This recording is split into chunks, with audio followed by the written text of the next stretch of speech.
Welcome to HA202 Week 12. This week we will be exploring the reproductive system. I am your instructor, Nadia. Let's get started. What we will cover in this lecture. So we're going to be talking about herbs for the reproductive system, their forms, dosage, and some of the contraindications. This week, our medicine making activity is lozenges. We're also going to talk about some common ailments of the reproductive system to include irregular menstrual cycles, uterine fibroids, erectile dysfunction, and also menopause. So let's talk about herbs for the reproductive system and the herbal actions. So some of the herbal actions that we'll be covering this week includes aphrodisiacs. So we'll be looking at herbs that can stimulate sexual arousal. Also anaphrodisiacs. These are herbs that reduce the libido, so it removes sexual interest. We'll also be covering immunogogues. These are herbs that stimulate the onset of menstruation and also regulates the flow of menstruation. We'll also be talking about hormonal regulators, and these are herbs, of course, that regulate the hormones within the body. And then lastly, we'll be talking about uterine tonics. So these are herbs that improve the nutrition and function of the uterus. So this week, we will cover 8 herbs for the reproductive system. Now, some of these herbs we've seen before, but we're going to see them in a whole different way this lecture. So the first herb is Quai. So it has immunogogue properties. It's also considered an analgesic herb, so it's a pain reliever, antispasmodic, as well as hormonal regulation. We're going to talk about ginger, which we've talked about before, but many people don't know that ginger is actually an aphrodisiac. It also can act as a hormonal regulator. We'll also be talking about black cohosh, which we've covered before as well. Now we've learned that it's a hormonal regulator, but it's also a uterine herb, as well as an immunogogue. This week we're also going to take a look at Yarrow. Some of its actions for the reproductive system includes it's an immunogogue, a uterine tonic, and also a very potent hormonal regulator. So we're going to be taking a look at Maca Root. So this is one of those aphrodisiac herbs. You might have heard of it. It's very popular. It's also a hormonal regulator, and it helps with cognition. So when you think about Maca Root, think about American ginseng. Also, we're going to be taking a look at rosemary. It's also an immunogogue. It helps with cognition, and it has a very potent anti-inflammatory benefit, which we're going to talk about why that's important for the reproductive system this week, inshallah. So we're also going to talk about skullcap this week. Now, skullcap is one of those nervines that has a lot of function and actions for the reproductive system, including it being a uterine tonic. And part of that uterine tonic activity comes from it being an anticonvulsant and also a sedative. So it helps to relax the muscles. Last but not least, we're going to talk about hops, which is another very potent sedative. And it also has hormonal regulation action, and also it's considered a uterine tonic. So plant chemistry and the reproductive system. Let's make some connections. What is the reproductive system and why is it important? So first, let's look at the anatomy of the system. So we have the ovaries, which in women help to produce eggs. And also we have the testes. So in men, it helps to produce sperm. Now, from a physical standpoint, the reproductive system is important because it works along with the endocrine system, which we've already learned that this system is responsible for the secretion of chemicals that, are hormones, so proteins. Also, the muscular system. So I want you to think about uterine contractions as an example. So, the muscular system responds to these sex hormones that's excreted by the endocrine system and helps a woman, give birth. So we think about contractions. Now, this is a beautiful system that comprises all four domains of wellness. So the spiritual, physical, mental, and emotional. And it's very beautiful because, I like to think of the reproductive system as the gateway to dunya. Now, we're going to dig into that a little bit deeper over the next few slides, inshallah. Now, before we actually get into, the gateway to dunya, let's start this story kind of at our beginning as humans. Allah tells us in the Quran, أعوذ بالله من الشيطان الرجيم بسم الله الرحمن الرحيم وَلَقَدْ خَلَقْنَا الْإِنسَانَ مِنْ صَلْصَالٍ مِنْ حَمَامٍ مَسْنُونٍ. Okay, he tells us, and indeed we created man from dried sounding clay of altered mud. Right, so Alhamdulillah, when we look into the Quran and Surah Al-Hijr, and this comes from Ayat 26 of that surah, so if you want to take a moment and pause this and go ahead and pull out your mushaf or the translation so we can go over this together because it's very, very beautiful. So my daughter asked me tonight, she asked me to talk to her about the story of Prophet Adam alayhi wasalam. And alhamdulillah, we got into this really good discussion about his creation, which, they've learned about this before, but we're always able to pull out so many benefits when we talk about this beautiful story. So one of the benefits we talked about, and I'll just share with you, is we talked about how when Allah brought Prophet Adam alayhi wasalam out in front of the angels, and we know that Iblis was there also, but he brought him out and he commanded that they bow to Prophet Adam alayhi salam, and the angels readily agreed, but they had questions. They had a question about, when when he firstly told them that he was going to create Prophet Adam, they asked Allah, right?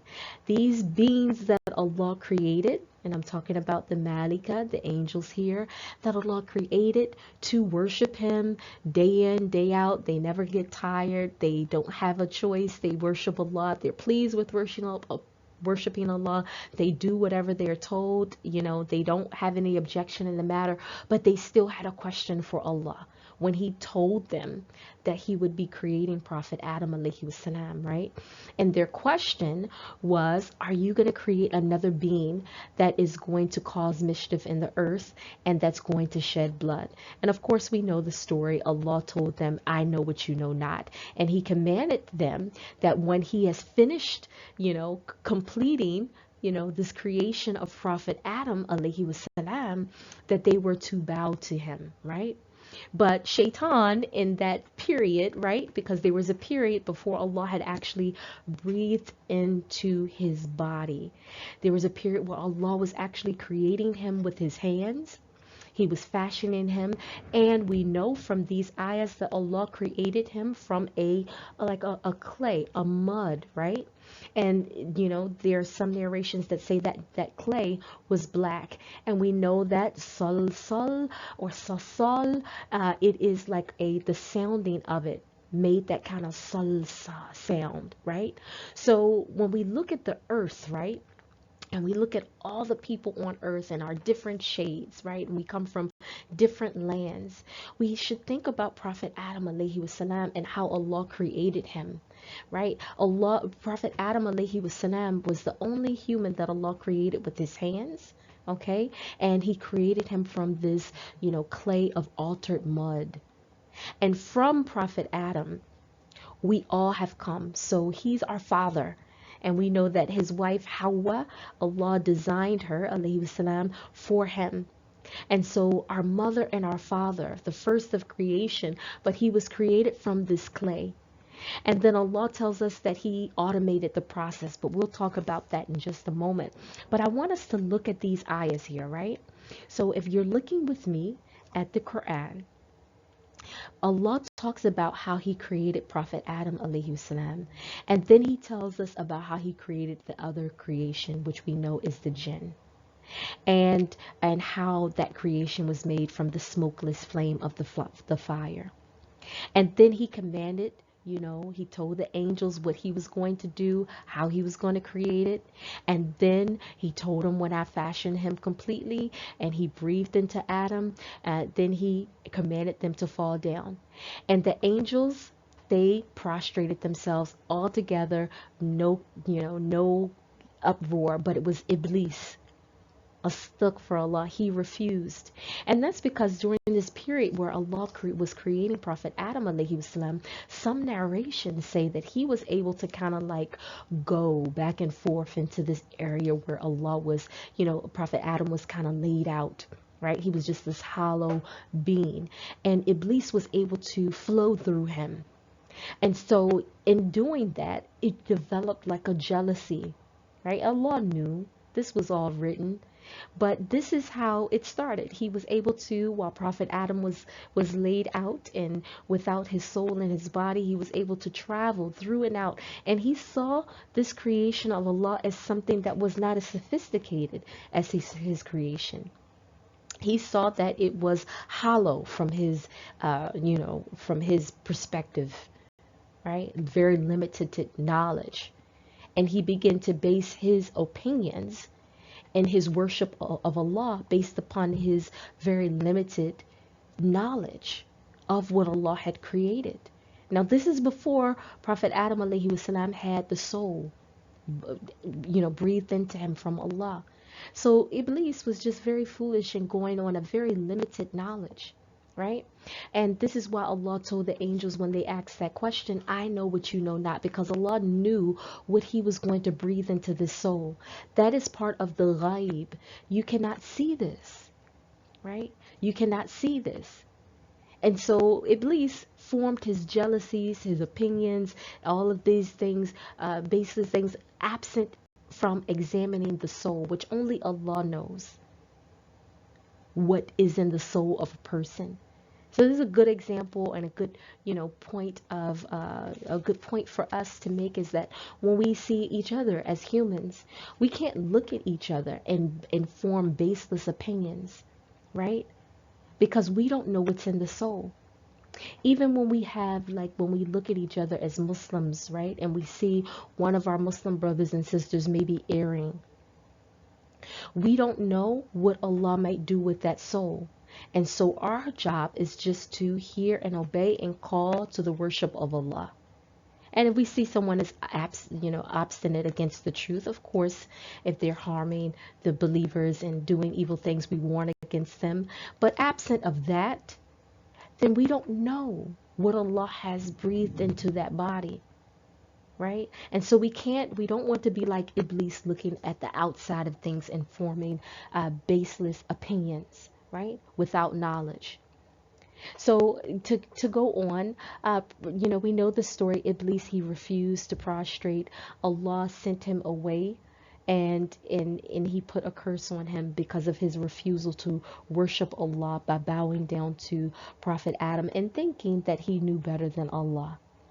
And Iblis, he was so foolish that he was so upset at Allah for misleading him, but he really misled himself. But he realized that it's all part of the qadr of Allah, that he says, I am going to adorn the path of error for all of them and mislead them all, except your chosen guided slaves, the ones who you choose to guide. And Allah told him, you do what you like, but you, as you already know, you won't have any authority over my slaves except those who follow you. And then Allah says, surely hell is the promised place for them all. And then he goes on to describe, with the believers who avoid shaitan, they will get Jannah. And then he, says, like any problems that they have, Allah will wipe it from their breast. and they won't get tired. They won't ever be asked to leave Jannah, and that is what's preserved for the slaves. And then he reminds, us in the Quran, and he reminds Shaitan that the disbelievers' destination is the hellfire. So the believers work according to their way, the disbelievers work according to their way. And then what's so beautiful, after Allah describes this whole, scenario with the creation of our father Adam alayhi salam, he goes on to talk about our next father, our father in faith. So in Ayah 52, Allah talks about Prophet Ibrahim alayhi salam and how the angels came to him. It's just really beautiful how the Quran is laid out. And that he goes from talking about our physical first father and how he was created. Now he's talking about the father of all religions, the father of the faith for the Muslims, and the example that we're all supposed to have, Prophet Ibrahim alayhi salam. And we know at this time when the angels came to Prophet Ibrahim, they came to deliver what? When the angels come, the Malika come, they come to what? Bring blessings or punishment, right? So they were bringing both. They were bringing glad tidings for Prophet Ibrahim, something that he had been waiting for and wanting for a long time, and Allah had withheld from him.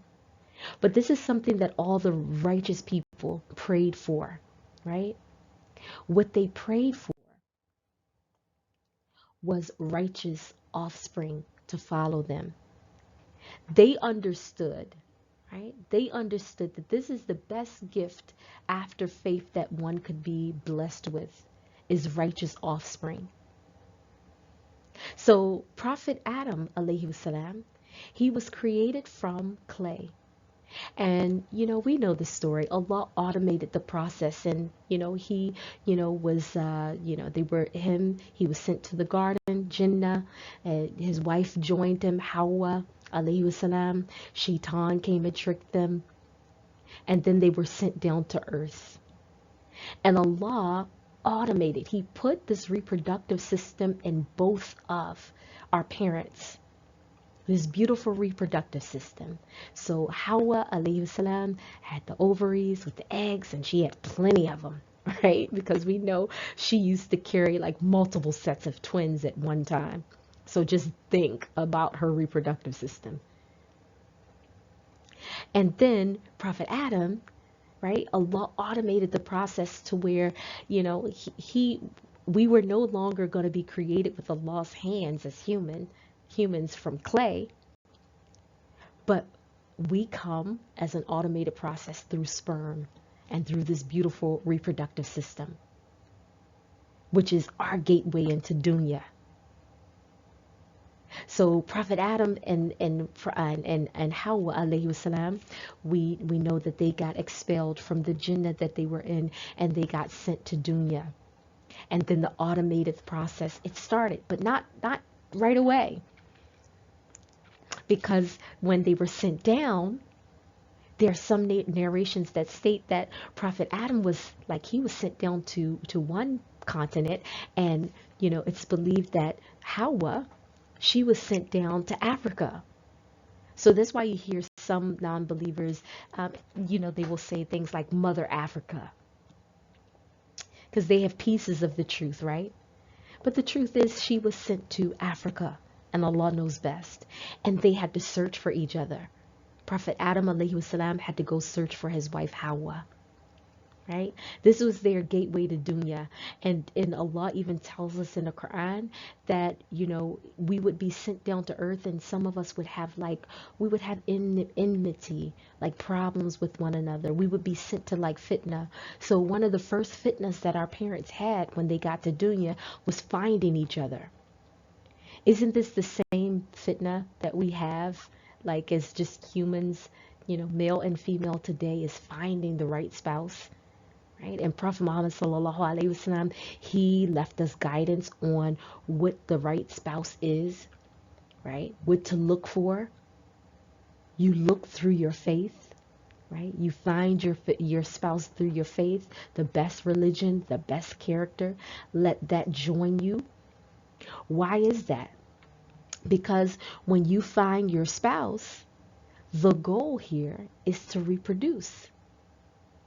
We wouldn't be here if our mother and father, right, didn't find each other and reproduce through this automated system that happens through the reproductive system, right? Reproductive, reproduce, right? And this is part of Allah being who He is, Al-Khaliq, the one who like begins and repeats creation again and again in so many ways that we can't even fathom. But they found each other, and then they began to reproduce. And they had good offspring, they had bad offspring. And we have the same thing here, right? But this reproductive system is our gateway to dunya. And so we use this system, right, to reproduce, and we do it because we understand that it is a spiritual affair. And we want to be like the righteous ones, right? They would ask for righteous offspring. Because they understood you can't control the qadr of Allah.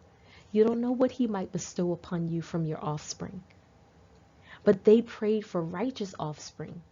And they tried to marry righteously because they understood that part of having righteous offspring, you know, it heavily depended on the man and the woman coming together through their faith. And Allah blessing them through their faith with a righteous offspring, and their works and their constancy and their belief and the tawakkul. Just like Prophet Abraham alayhi wasalam, you know, to keep believing on Allah for this blessing. So the angels came. So we, again, going back to the surah, Allah starts off with our first father physically and how he was created. And then He brings us to our father in faith as our example for us here in dunya, to show us what faith looks like, right? Faith looks like persevering, right? Believing, having taqwa in Allah, thinking good about Allah, expecting from Allah, and what to expect: righteous offspring, and not giving up faith, right? So alhamdulillah, we have these beautiful examples. And when we come together as male and female, we have to understand that being that this is a spiritual experience that Shaitan has vowed to try to interrupt, right? That's why one of the first fitnas that we had on earth when Prophet Adam and Hawa started to have children was the flute. Shaitan created that because he understood what? Let me try to bring the male and the females together in a haram way, because if I can get them to reproduce, right? And if they do it outside of Allah's laws, I have their offspring from before they even hit dunya. I have an advantage. And this is one of the reasons why Allah tells us to guard ourselves. Like, don't go near al-fasha. Don't go near the haram, because this is Shaitan's domain. And he knows that if he can capture you in that domain, it's like, you know, you have a family for generations. That's why this thing with generational curses, it's very real. Allah actually told us, and we can find this in this hadith in Sahih Bukhari and Muslim, but Ibn al-Qayyum rahimahullah speaks about it in his book, The Disease and the Cure, about how Allah says when He's angry at a person, right? When He becomes angry at a person, He will curse them down to the 7th generation. Subhanallah. May Allah keep us safe from that. This is the importance of progeny, of offspring, of bloodline. And Shaitan tries to interrupt this process because he did what? Very foolish promise that he made to Allah, that he would try to mislead and misguide his Allah's slaves.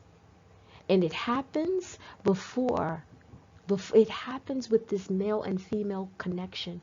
The reproductive system is sacred. It is a system by which life comes through. So Shaitan wants to interrupt this, right? As much as possible.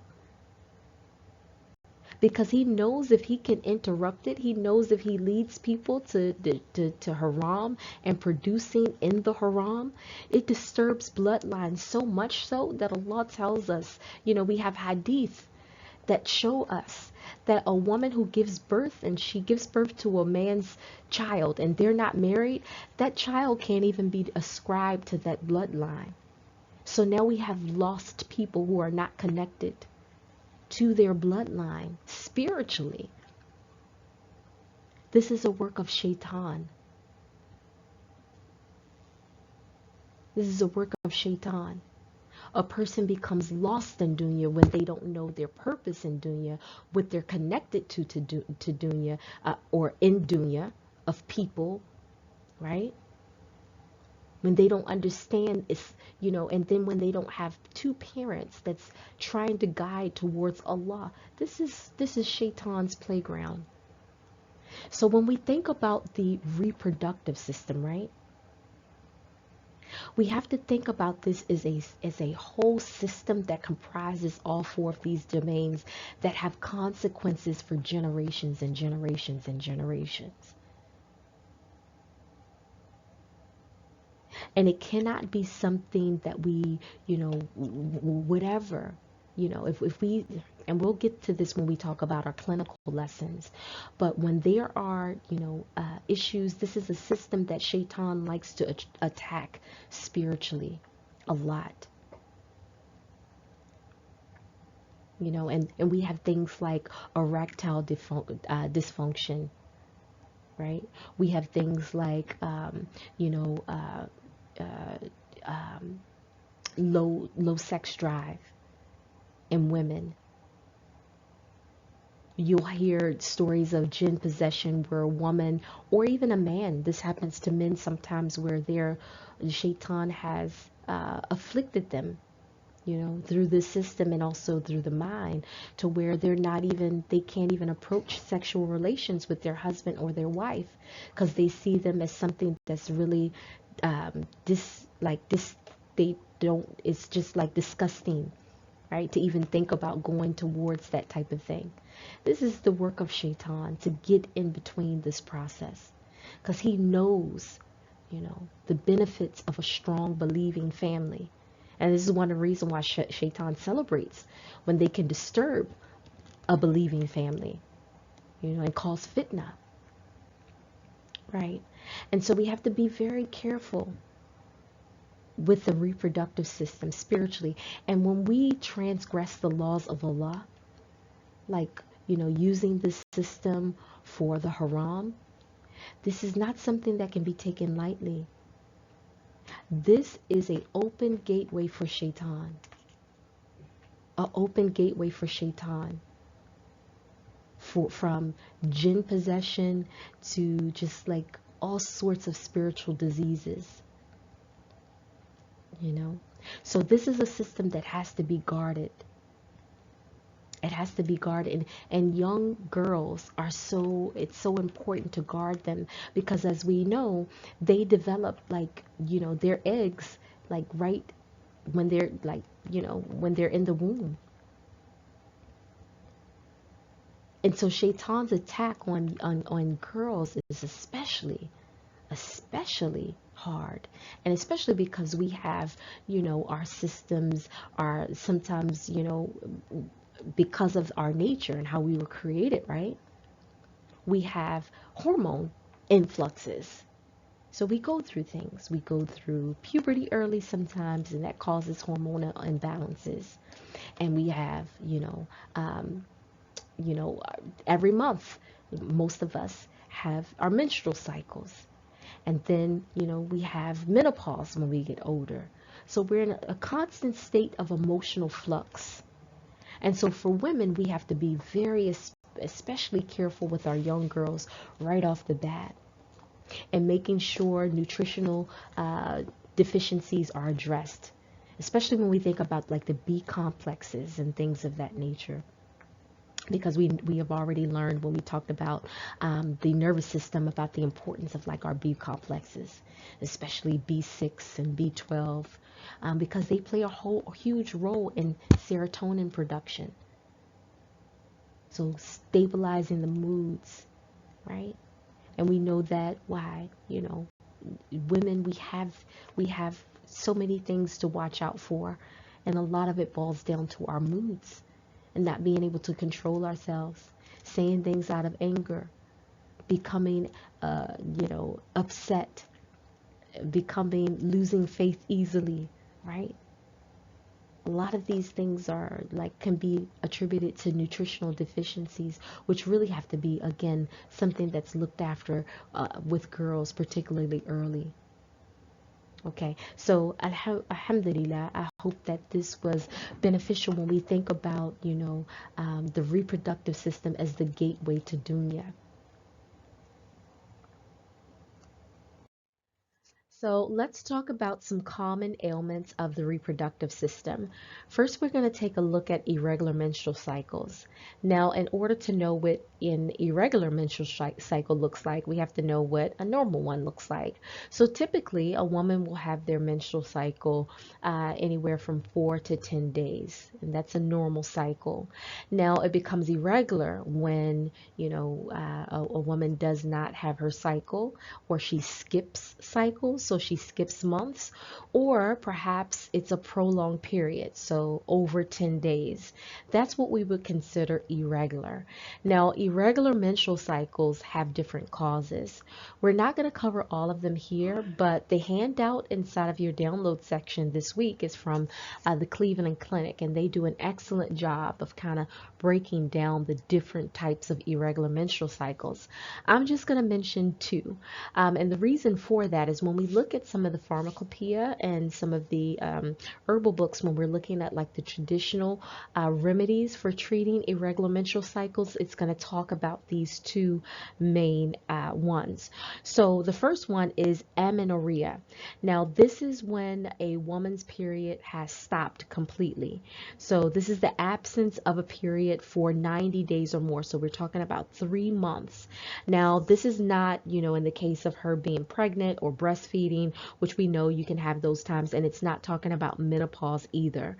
So, but this is like when a young woman who's actually supposed to be menstruating actually does not have a period for this long. This is highly abnormal, and again, we call this amenorrhea. The next one that you'll see is dysmenorrhea. Now, this refers to extremely painful menstrual cycles. So it's usually characteristic of like menstrual cramps. So again, if you see those two terms, just know what they mean. So prolonged period, absence of a period, or either an extremely painful, uncomfortable period. And this is not, when we talk about dysmenorrhea, we're not talking about just like any type of menstrual cramps. We're talking about severe, painful, unable to function, unable to go to school or work. So let's talk about what causes these abnormal menstrual period. So a big one with women, being that, we're talking about the reproductive system here, is stress. Right? Stress and different lifestyle factors. So like transitions in life, depression, anxiety plays along in that. So, we can kind of see that manifesting if a woman is having like fluctuating weight, dieting changes, like crash diets can cause irregular menstrual cycles, in young women who's just starting to menstruate, and you see that pattern getting irregular, then that could be, again, stress from school, peer groups. All of these are signaling stress. Also, it could come from, non-stressful factors in terms of mental stress. Rather, it can come from physical stress. So, starting a new workout routine can throw your menstrual cycle off. Travel can as well. We know that, Prophet Muhammad sallallahu alaihi wasallam, he showed us about what we should do when we're traveling. We even, the commands of Allah, we get to to shorten our prayers. There's no fasting because these things are transitions and they put physical stresses on the body. And for women, it can come out and manifest as irregular menstrual cycles. Um, Also, birth control pills is another one, especially in this, in this society that we live in, that can really cause disruption in, a woman's reproductive cycle. The pills actually they stop ovary production, or ovaries from releasing eggs, that is. So, going on birth control pills can affect your menstrual cycle, and also when you're going off of them. So missing a day or actually transitioning completely off of them can cause a woman's menstrual cycle to, become irregular for up to 6 months when she's trying to transition off. So also something else, and we're going to talk about this in a little bit more detail in just a moment. Uterine fibroids can cause menstrual cycles, and again, we'll talk about what that is. But these are basically tumors, right? And they are usually harmless, but they can cause heavy bleeding depending on where they are placed, within, or on the uterus or within the uterus. So again, we'll talk about this in a little bit more detail. But what happens is they can cause a lot of pain, so that dysmenorrhea, and because depending on how big they are, they can put pressure on the bladder, also on the rectum, causing discomfort, and just causing a lot of pain. And endometriosis is another one that can cause irregular menstrual cycles. We won't go over all of these. You have, again, some really good reading material this week, but inflammatory disease can cause it as well. Other causes is uterine cancer, cervical cancer, medications like steroids, conditions dealing with the thyroid gland, because we know that has a huge, function in hormone production. Also, your pituitary gland. So disorders of that gland can definitely affect the hormone balance within your body, and can cause either that amenorrhea or dysmenorrhea as well. So when we talk about abnormal menstruation, how is it diagnosed? When we talk about, when we talk about this symptom to diagnosis, definitely we want to use an evidence-based kind of, guide to guide us. So this is something that we'll talk about when we get into our clinicals, but some tests that, doctors usually do to make sure a woman is not, that it's just an irregular menstrual cycle, or to determine why it's happening, is usually a blood panel is done. And that blood panel is done to kind of look at, the different levels, but particularly the focus would be on anemia, because we do have some anemias that can cause, amenorrhea. So, or excuse me, it can cause heavy bleeding. And so we definitely want to rule that out when we're talking about, you know, um, symptoms to diagnosis. Also, doctors usually take vaginal cultures, so they look for any infection. So it could be an infection that's causing, an irregular menstrual cycle. And then if, a doctor suspects it could come from a uterine cancer or something of that nature, they'll do an endometrial biopsy. So how can we treat that? Well, we're going to talk about some herbs that we can use to stimulate menstrual cycles. But, we definitely want to make sure that we're using herbs that can control that hormone function. So we're talking about hormonal regulator herbs there. With abnormal menstruation, especially when we're talking about dysmenorrhea, we want to focus on pain reduction. So we're going to be focusing on angelistic herbs, or herbs that reduce pain. Also, uterine fibroids. These things can be treated medically, also sometimes surgically. But there are also some herbs that have that anti-tumor action, like black seed, and we've talked about other herbs that have that anti-inflammatory action as well, that can reduce the size of uterine fibroids. Now let's go ahead and just talk about uterine fibroids in more detail. So these usually appear, during childbearing years. So they can start when a woman starts to menstruate because she's releasing eggs, and that's, to create children. And so, these fibroids are tumors, and usually they are benign. They very rarely signal to cancers, like uterine cancer, but it could be a possibility. So, but when we talk about uterine fibroids, one characteristic that we just talked about is that, irregular menstrual cycles. So, with uterine fibroids, you can sometimes see like a lot of bleeding. So heavy bleeding is one characteristic of it. Also, those menstrual cycles that last more than a week. So really irregular. We're talking about 10 days or more, sometimes 21 days, sometimes for women 30 days. Sometimes women don't ever really stop. They keep bleeding and bleeding, and it decreases. It kind of ebbs and flows. So it'll go to like a lot of blood with clots, and then it'll reduce, but the blood is still red, and then it'll reduce a little bit more. It's still there, but it's brownish, and then it comes back full force. So this is again characteristic of uterine fibroids. A lot of pelvic pressure or pain, because like I mentioned, when you have these benign tumors, sometimes it can weigh heavy on the rectum and cause a lot of pressure and pain, also on the bladder. Frequent urination, so that plays into, those fibroids resting on the bladder. It can, make, your bladder is not able to fully, hold all of the urine you're producing, and so you have to constantly go and empty the bladder. Also, there could be difficulty emptying the bladder, constipation, backache, legs pains, things like that. So uterine fibroids, when we talk about the causes of it, sometimes these things can be genetic. So the genetic issues can come from like the genes in the uterine muscle cells, are just, they are, it's a genetic, I don't want to call it a defect, but it's a genetic change in those muscle cells.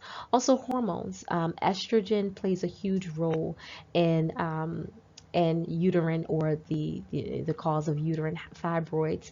And that's because what happens is that these hormones actually stimulate more of the lining of the uterus during every menstrual cycle. So what happens is this growth of this lining can become out of control, so to speak, and so it can produce like an overgrowth. Also, women who have diabetes are at high risk for developing uterine fibroids.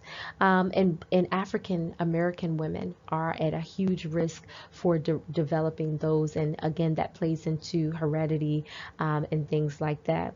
So, how is it diagnosed? Usually a doctor will kind of, they'll do test to rule out other conditions like cancers and anemia, just like with irregular menstrual cycles. But women, you can usually diagnose it by this heavy flow of menstrual cycle, and these long or prolonged periods can really be a telltale sign. So how do we treat it?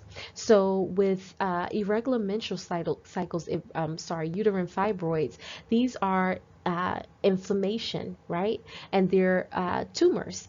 So we have anti-tumor, herbs. We also have anti-inflammatory herbs. And the beautiful thing about it is a lot of our herbs are, that work for the reproductive system, also have that anti-inflammatory quality. So with uterine fibroids, we really want to focus on anti-inflammatory herbs, and these are awesome opportunities for us to starve tumors away. I won't get into too much detail about that, but fibroids, we want to think about like diet with these things and not feeding them. They thrive, and any tumor really thrives off sugar. And also, other toxins, from the body. And so we want to eliminate toxins, and fasting is a great way to starve out. You'll hear online doctors talk about fasting for cancer, how people, by the grace of Allah, have cured their cancers through fasting. Tumors have shrunk through fasting, and also herbal supplementations with high, or herbs that have constituents that promote that anti-inflammatory action, that anti-tumor action. So, uterine fibroids can be addressed again through the diet and herbal supplementation. So next, we're going to talk about erectile dysfunction. So erectile dysfunction is also known as impotence. Now, this is the inability for a male to, get and actually keep a erection. So, an erection firm enough for sexual, relations. And so, from time to time, this is not really a big issue, because different things can play. The, temperature, diet, stress can cause, a person not to be able to have an erection. But when we think about erectile dysfunction, we're thinking about like a constant, issue in this area. So again, some of these symptoms is just trouble getting an erection, trouble keeping one, and just not, sexual desire is not there. And in the story of Prophet Yusuf, alayhi salam, we know that his Aziz's, or his, his, what is it, his, trying to find the right word without saying the wrong word, but his master, so to speak, whose house he was living in, his wife, came after Prophet Yusuf alayhi salam, because her husband was impotent, right? He didn't have a desire for women. And so erectile dysfunction is something that men over, generations over history, right, have had this problem. And it's a real physical disease, though it has a lot of spiritual implications as well, or it could have a lot of spiritual implications, but it does not only, play into getting an erection, keeping one, but just reduce sexual desire. So this is where aphrodisiacs would come into play. Now, when we talk about causes, now, when we think about male sexual arousal, there's a saying that men fall in love through their eyes, women through their ears. Men are sexually stimulated, through their eyes, and it plays along with the brain. And this is why Allah tells us to lower our gaze so that we can, protect our private parts from becoming stimulated, right? And then causing ourselves problems mentally and, provoking feelings of lust and things like that. But, men, they are stimulated more so than women, I would argue, and Allah knows best, through sensory, inputs through the eyes, right? And so they see, they like, and they go after in a lot of cases.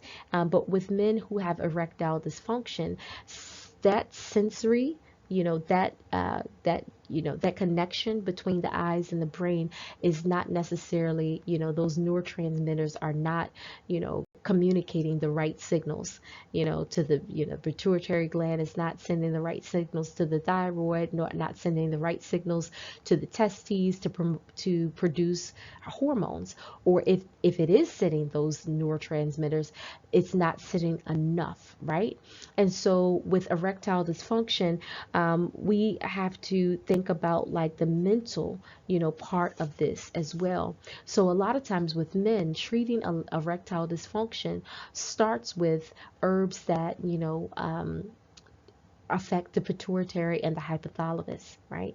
To get those up to, up to speed. So we're thinking about adaptogens, right? Nervines, adaptogens for that area so that it can send the right signal. Also, herbs for the reproductive system can help along with that, like aphrodisiacs, because as we know, they stimulate sexual desire. So, some causes of erectile dysfunction, like why does this happen? So, it can happen, just like with women with irregular menstrual cycles, men are sensitive too. Um, and they're sensitive when it comes to like stress. So, sometimes that sensory output can be or input can be disturbed because of other, things going on mentally, right? Distractions and stress and things of that nature. It can also come from like, issues with our circulatory system. So, heart disease, clogged blood vessels, high blood pressure, diabetes, just like in uterine fibroids. These things we learned when we talked about the nervous system, how our diet can throw off, our those neurotransmitters, which affect hormone production. Other things like tobacco use and neurodegenerative diseases, also autoimmune diseases like multiple sclerosis, sleep disorders, so lack of sleep can cause that. Issues with the prostate gland can cause that. Low testosterone, just period, can cause that. So we definitely want to think about these things, when we think about erectile dysfunction. Again, psychological causes of erectile dysfunction are very real. For men, not only stress, but depression and anxiety, just like women with irregular menstrual cycles. They are affected by these things as well. So, how do we treat it? Again, we want to definitely focus on nervines. We definitely want to focus on aphrodisiac herbs. And again, it all plays into that person's constitution of which herbs we're actually going to choose for this disorder. So menopause, let's talk about that. So menopause happens at, when a woman is about to, stop having menstrual cycles. So she's almost, approaching or has right there, like come upon the end of her childbearing years.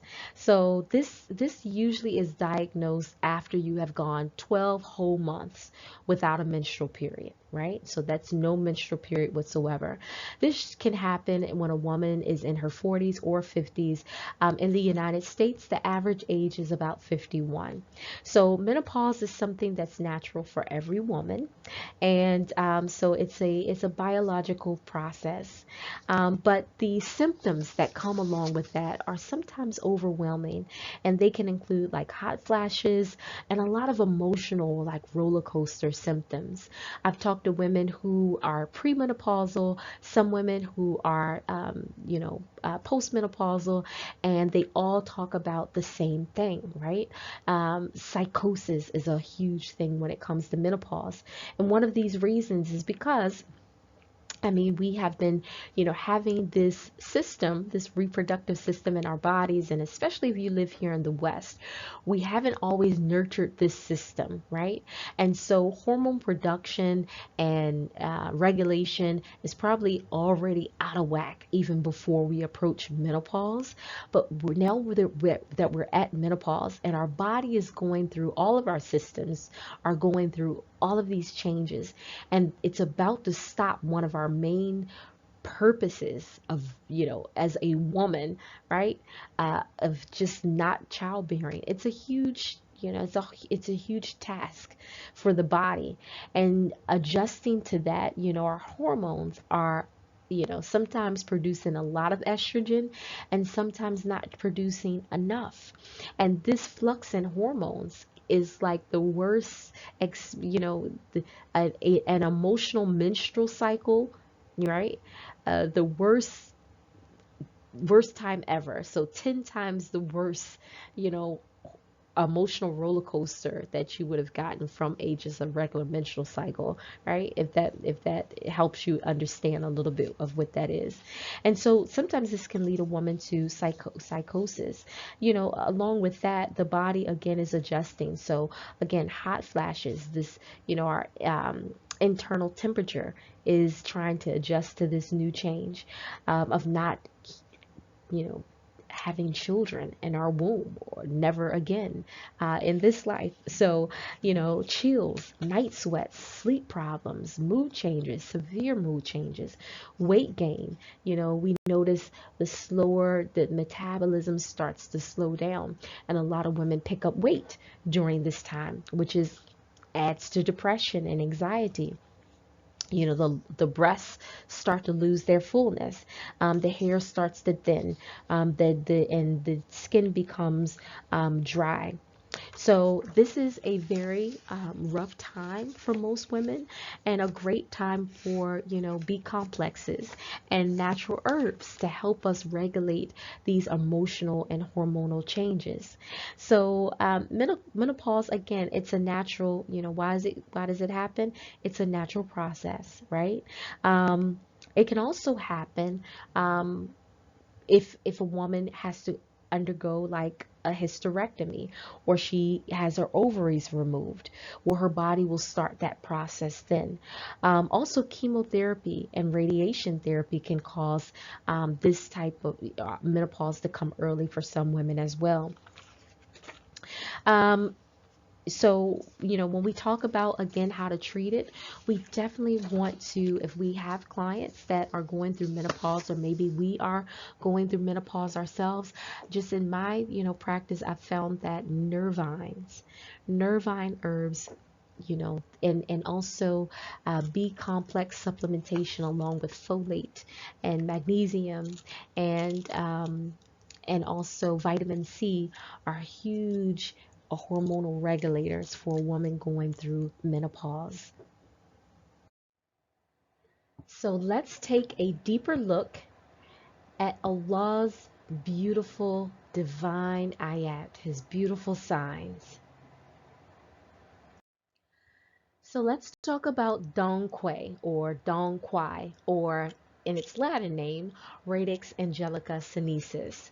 So this beautiful herb that's been used for centuries and centuries and centuries actually has very limited clinical data to support its use. So there haven't been a lot of well put together Western clinical studies that support its use. But if you look in some of the older pharmacopoeia, you see this long traditional use history. So some of its traditional uses includes, menstrual disorders, such as irregular menstruation. Also, amenorrhea, which is the absence of menses. Also, menstrual cramps. So it's been used as an analgesic herb. Also, it's not just used for treating like menstrual disorders. You'll see that it has a long traditional use as a pain reliever, also for arthritis. Also in the management of pain after surgical procedures. That's how strong this herb is. It's been used in the treatment of constipation, anemia, chronic hepatitis, and also cirrhosis of the liver. Now, it also has been used in folk medicine as well. So in folk medicine, the central theme is using this beautiful herb to treat menopausal symptoms like hot flashes and also nervous disorders. And it's probably due to its major constituents. So here we have, the major constituents that have been isolated scientifically, validating the traditional and folk use. So Dong Quai is huge in essential oil content.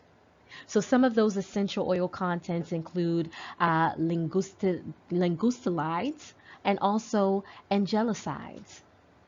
Also, it has a huge terpene content, and we learned about terpenes in previous lessons. So remember that terpenes are responsible for an herb's or a plant's fragrance, its taste, and the color of the plant. So it plays in part with the pigmentation of the plants. So the essential oil content along with terpene contents, I'm sure you can imagine this is probably a very fragrant herb, right? So terpenes, if you can remember, some of the actions included anti-cancer, antimicrobial, antifungal, antiviral, anti-hyperglycemic, also anti-inflammatory, anti-parasitic. So you see how, these major constituents are validating the traditional and folk use? Because remember, in traditional, medicine, Dong Quai has been used to treat arthritis. So we have that anti-inflammatory action coming from the terpene, the high terpene content. Also, terpenes are, analgesic. It contributes to the pain relieving quality in the plant. So alhamdulillah, this is one of the reasons why we can't always go on Western clinical data to support the use. The pharmacopoeia and the traditional history, if we look deeply, the science validates it in other ways other than actual studies, if that makes sense. So something else that I wanted to share with you about this wonderful herb is an article about it on Healthline. So this is going to be a part of your required reading for this week. This article has so much information. Alhamdulillah, and it's pretty recent. It was written back in 2019, but it's entitled, Why is Dong Quai Called the Female Ginseng? So just like a lot of information, and here we can see the roots. But what I wanted to point out to you about this article is how it is used in Chinese medicine.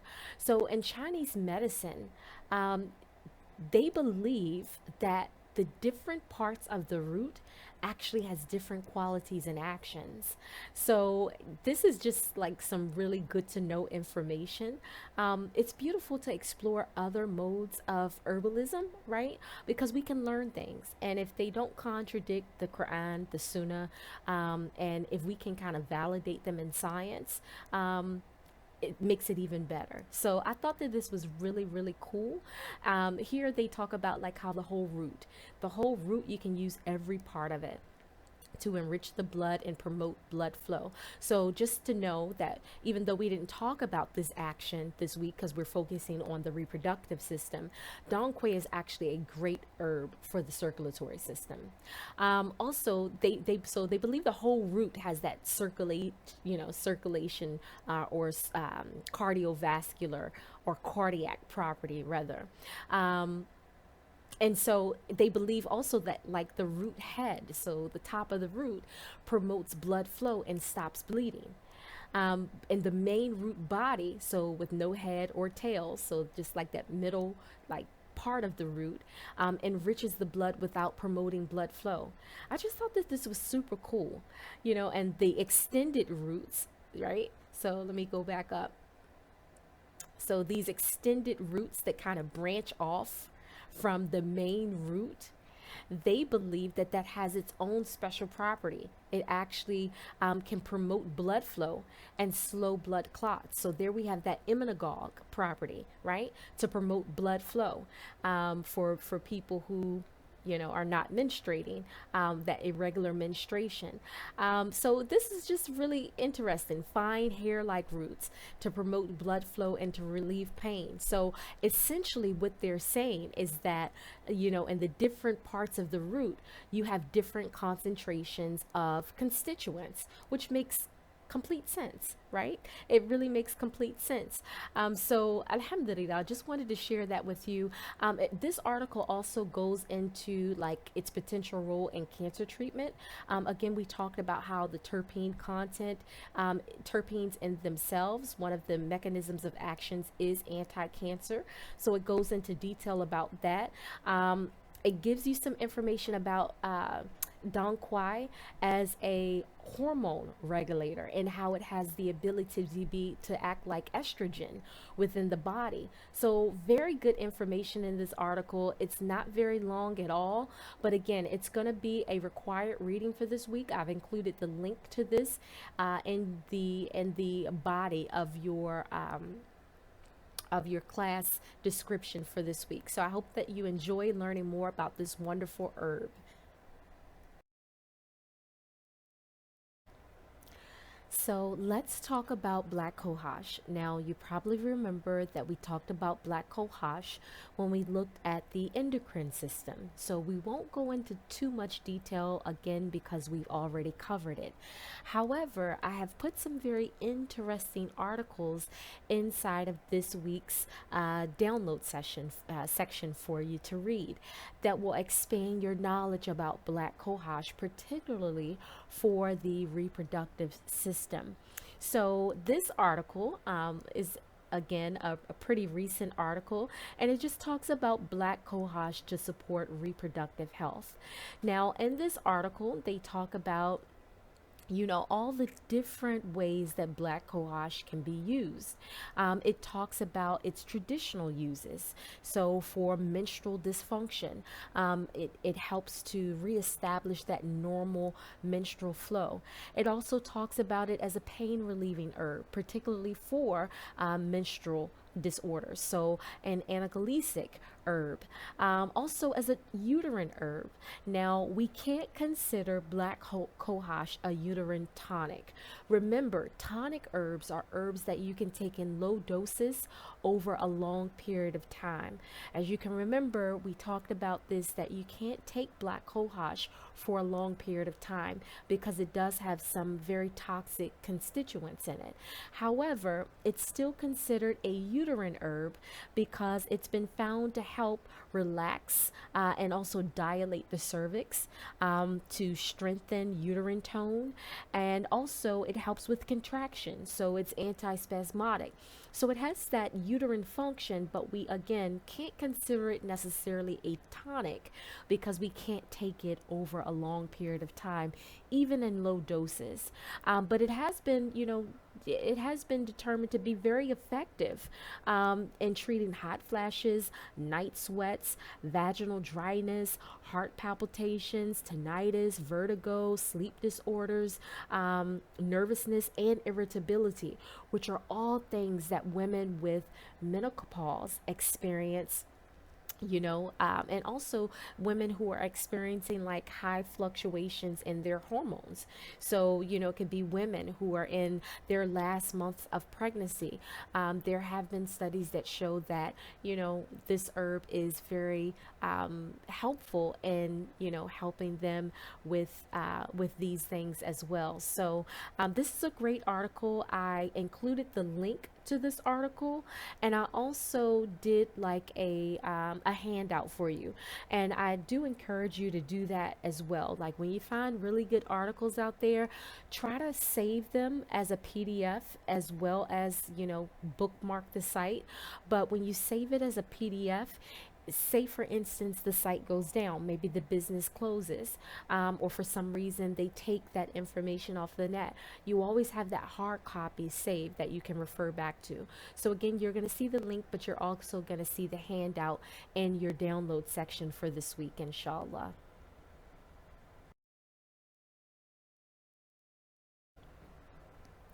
So this is another awesome resource full with information about black cohosh.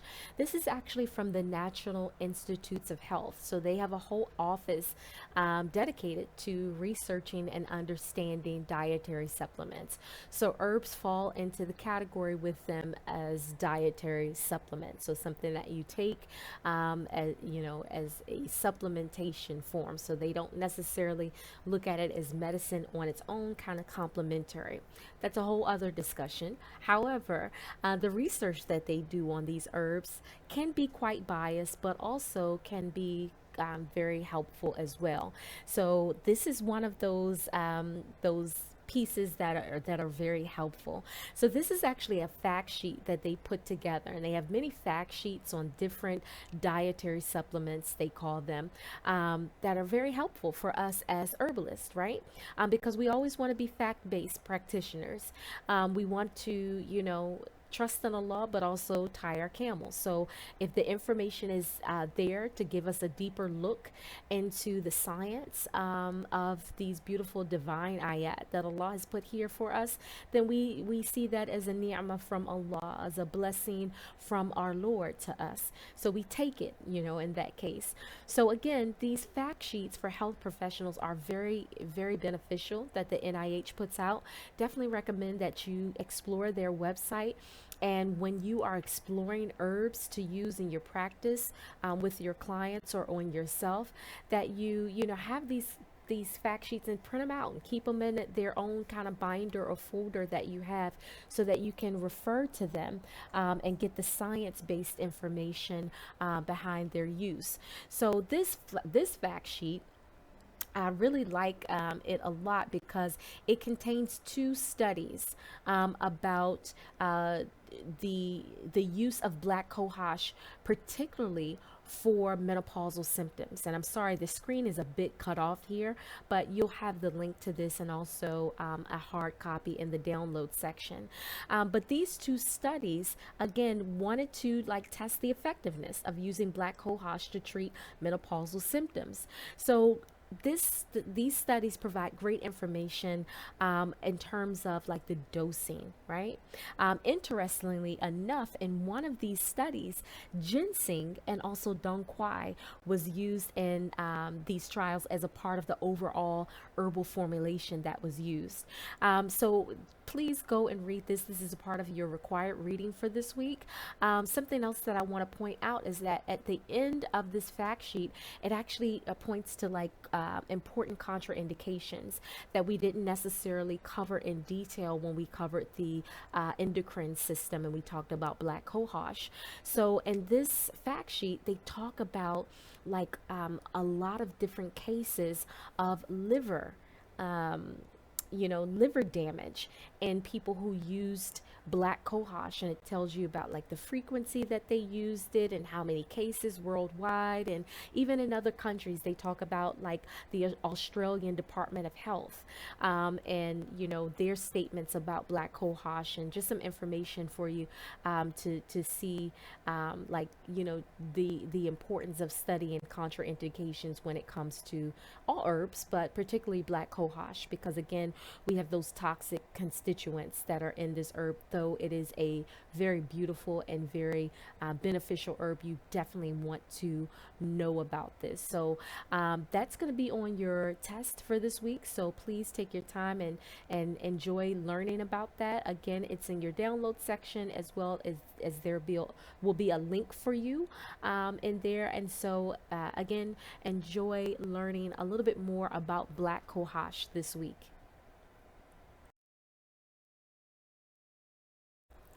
So now let's take a look at ginger in a whole other way. So remember, I mentioned at the beginning of this presentation that ginger is actually an aphrodisiac. Actually, ginger has a long history as a natural aphrodisiac, so it increases sexual arousal and libido naturally. Now, we've talked about ginger during week 2 when we examined the digestive system. Now, what's really, really interesting is that in many cultures, right, especially in India and Pakistan, ginger is an important spice, and it's often used in dinner dishes.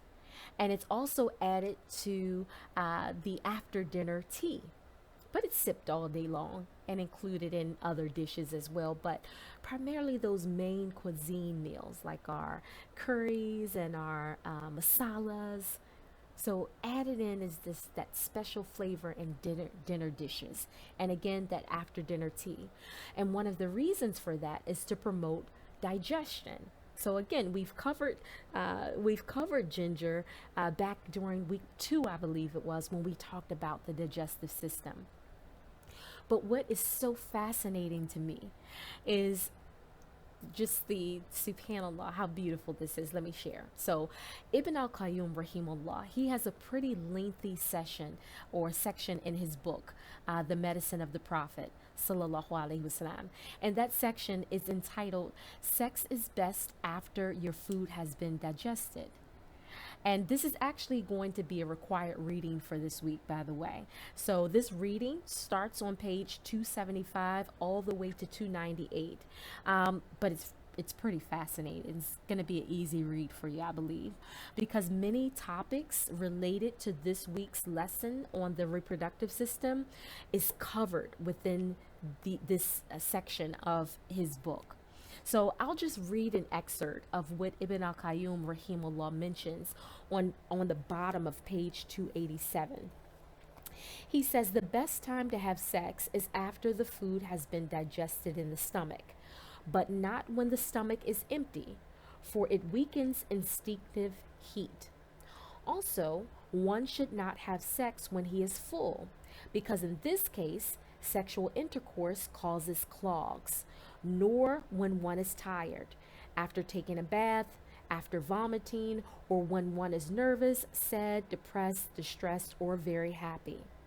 The best time to have sex is after the night falls, especially when the food has been digested. One then takes a bath or ablution and sleeps afterwards so that he regains his strength. So I just thought that this was fascinating. You know, that ginger has all of these wonderful qualities. I mean, when we look, and this is an excellent article. It's actually on Healthline, and it was just written a year ago. So very recent data here and references as well included in this. But it goes into detail as to how ginger actually improves like sexual stamina and libido for men and women. And some of the things that it talks about is it mentions that, you know, ginger increases sexual drive through increasing blood flow, which we learned during the anatomy section, how an erection happens. It happens because like this increased blood flow, right? And so that's the same for women. We get that increased blood flow in our clitoris and area, and so that stimulates, along with hormones, our sexual drive. Also, this article talks about, and I think I passed by it, there it is, oxidative stress, and the reduction of inflammation. There is actually studies that show that, you know, reduction of oxidative stress and also inflammation in the body is beneficial to promoting fertility and sexual function. Also, as a hormonal regulator, ginger actually helps to increase testosterone, which we know is a male sexual hormone, right? And so it's just beautiful, like this, seeing how, and this is one of the beauties in not just relying on scientific data all the time, but looking at how cultures use herbs, right? And then tying them back to the science and tying them back to the Qur'an and the Sunnah, right? And we can see this beautiful interplay here, right, of having ginger in our dinner dishes across various cultures, along with it being a very strong ingredient, like in teas that you have, right? At nighttime, the chai teas to relax and soothe the body, to speed up that digestive process. So we don't want the body, according to Ibn al-Qayyum, the stomach to be empty, right? Because that's harmful. And we don't want it to be too full. So incorporating ginger kind of gives us that balance. And then it also stimulates sexual desire at the time when it's best to have sex. Subhanallah, it's very beautiful. So this is a required reading for this week. Also, the Medicine of the Prophet sallallahu alaihi wasallam is a required reading for this week. I hope that you enjoy learning more about ginger and this topic.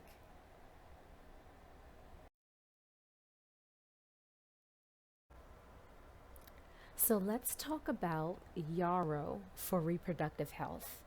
Now, we talked about yarrow or Archilia millefolium way back in IH 101. And we talked about a lot of things with yarrow, that I'll talk about in just a few moments. But in this lesson, let's switch gears to the reproductive system. So, Yarrow is an immunagogue. And an immunagogue, we know, helps to regulate normal menstrual function. So, if a person isn't having their menses normally, it stimulates that menstrual flow. Um, it's a couple of ways that Yarrow does that. And this website, this is actually a natural fertility website. It's called naturalfertilityinfo.com. So I will include that as a link in this week's required reading because it has a lot of good information in this article about using Yarrow for the reproductive system. So, one way that it talks about, Yarrow as this immunagogue, right?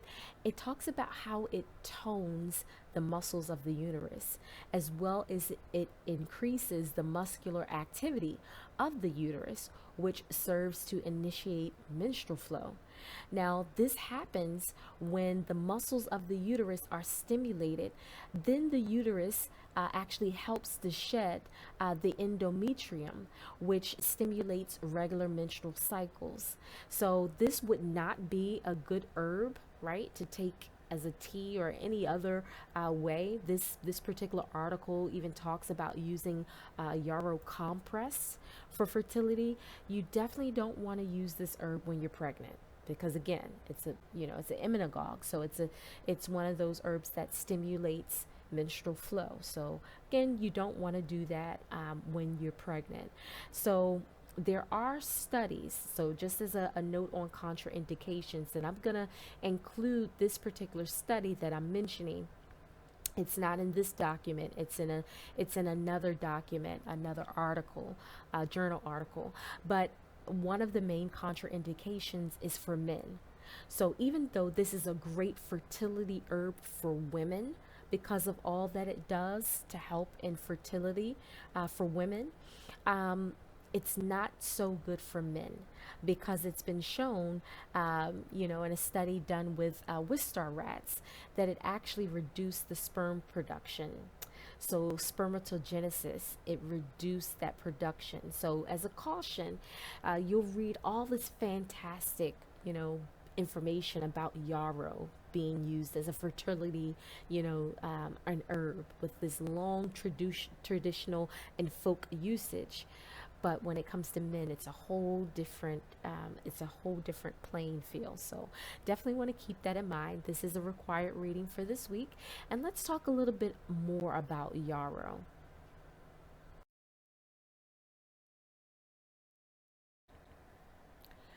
So this is actually a very interesting and very good research paper that was published in the Journal of the Canadian Chiropractic Association. So it's a little dated. It was published back in 2007, so quite dated, but I thought it was very interesting. For one reason, it's very comprehensive, but it's interesting because it's actually written to educate chiropractors about prolonged menstrual cycles in women. Now, the authors, who are also some of which are chiropractors, but they thought that this was very beneficial for chiropractors to know, as many women, they're like the main gender that goes to visit chiropractors, or at least at that time it was. I'm not sure about the statistics today, but this particular research paper, again, the authors thought that chiropractors should know because prolonged menstrual cycles and also other menstrual irregularities are very common. So they thought that it would, be helpful for chiropractors to know about it so that they could start to put together interventions in their practice that could help.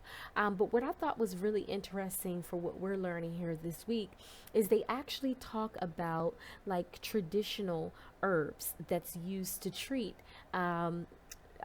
prolonged menstrual cycles. And one of the herbs they talk about is, yarrow. They also talk about Dong Quai in this article.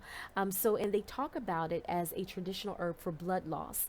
So again, we talked about Yarrow back in IH 101, and we talked about its wound healing properties. And I don't believe we went deeply into that. But Yarrow has been used since medieval times to treat like excessive bleeding, particularly in excessive bleeding when it comes to wounds. It's also considered a uterine stimulant. So this article again very interesting. It not only talks about Yarrow and Dongquai. It also talks about blue Cohosh. So not black Cohosh, which we're discussing this week, but blue Cohosh. So very interesting for you to look up, and some other herbs, and they talk about some of the constituents and also dosages and things like that. So this is going to be a required reading for this week as well.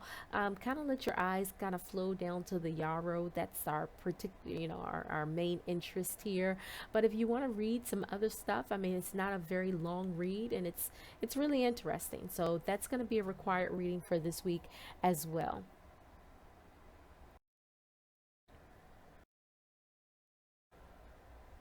So now let's talk rosemary.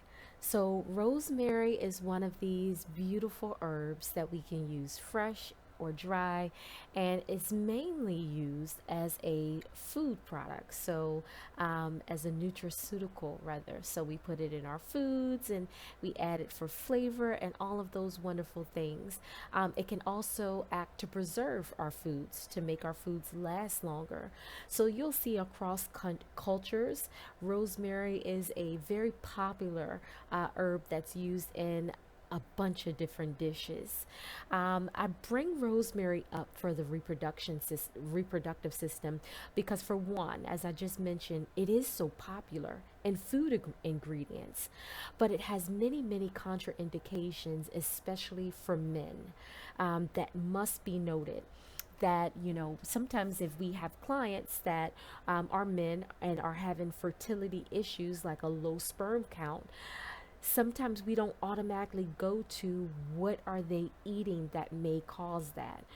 We try to make it a more complicated answer. Maybe it's gin, maybe it's some physiological, purely physical aspect to it. But a lot of times, our healing is going to come from changing our diet, and it's also going to come from examining what's in our diet, right? And so, rosemary is one of those very common food ingredients that has a lot of contraindications for men.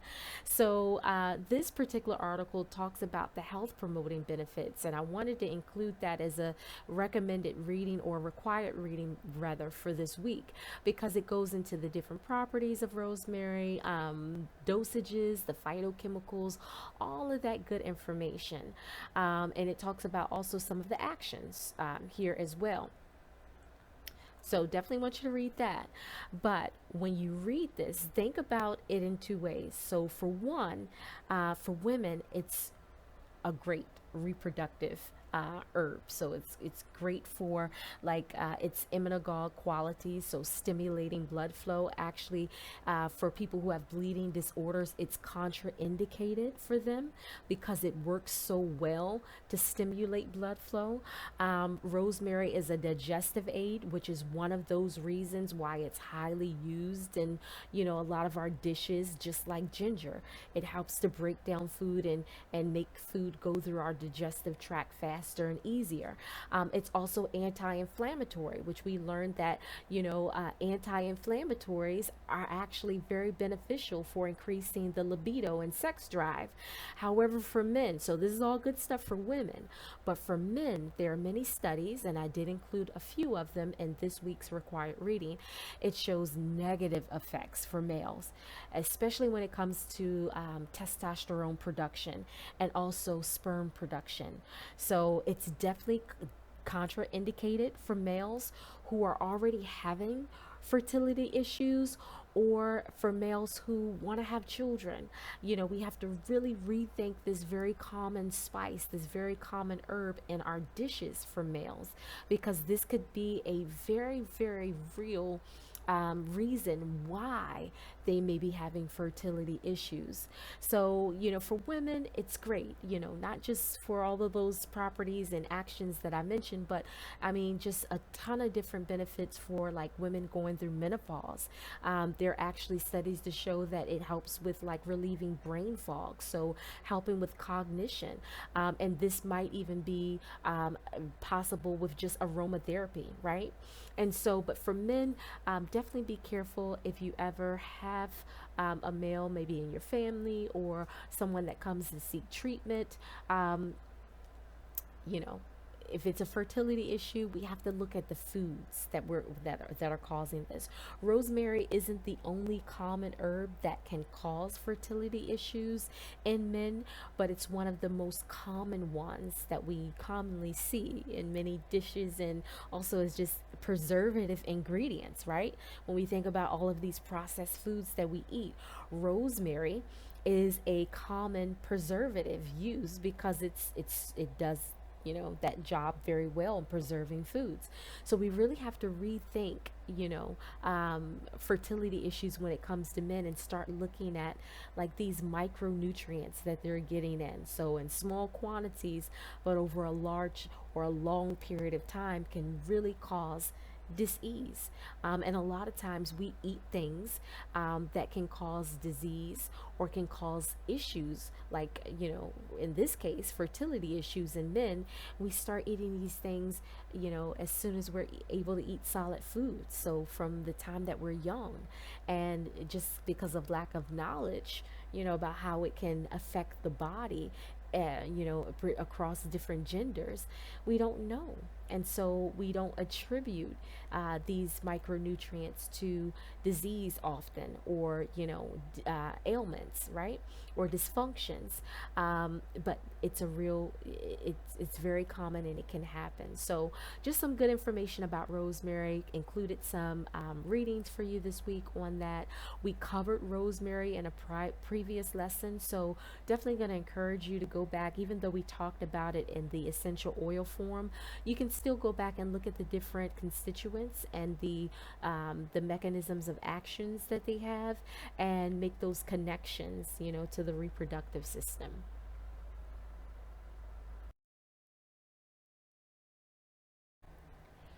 So now let's talk about Maca Root. This is a very popular herb. You've probably heard about all of the benefits for, stimulating the libido, which is, it's very popular for that. So again, you might have heard of it, but we're going to cover it because it's so beneficial for the reproductive system. Not just for women, but this is an herb that's really, really good for males. So the Latin name, Lepinium mayeni, it's so very nice, but this is a Peruvian herb, which is actually part of the brassica or mustard family, which I find to be very, very interesting, because Ibn al-Qayyum, rahimullah, he talks very highly of mustard. You'll find in the back of your Healing with the Medicine of the Prophet book, sallallahu alaihi wasallam, he talks about mustard and all of its beneficial actions. But anyways, maca is part of this mustard family, and it has so many actions, as I mentioned, beneficial actions for males and females. So some of those benefits or actions includes, it increases sexual desire, so it increases the libido. It also improves semen production. It soothes the symptoms of menopause, and it improves mental health, so it has that nervous system tie in there. This is a really cute article. It actually gives you a recipe here for making a maca latte. So, something, and maca is a really good herb too for just energy by itself. So you can think of it kind of like ginseng, and that ginseng does have that aphrodisiac action, but it also has that huge energy boosting action. So this is, I think, one of the reasons, the rationale behind this recipe is that, you can take it in the morning. It gives you a boost of energy. You can use that energy for, reproductive reasons, or you can use it just to kind of be productive during your day. But again, it gives some really good information here about the dosage and the side effects and all that good stuff. So that's there for you. Also, a part of your required reading this week is you have a handout entitled Maca Root for Improving Sexual Function. This is actually a scientific journal article, and it's going to be, again, a part of your required reading, and it really goes into like the phytochemistry of Maca Root. So I hope that you enjoy reading that this week.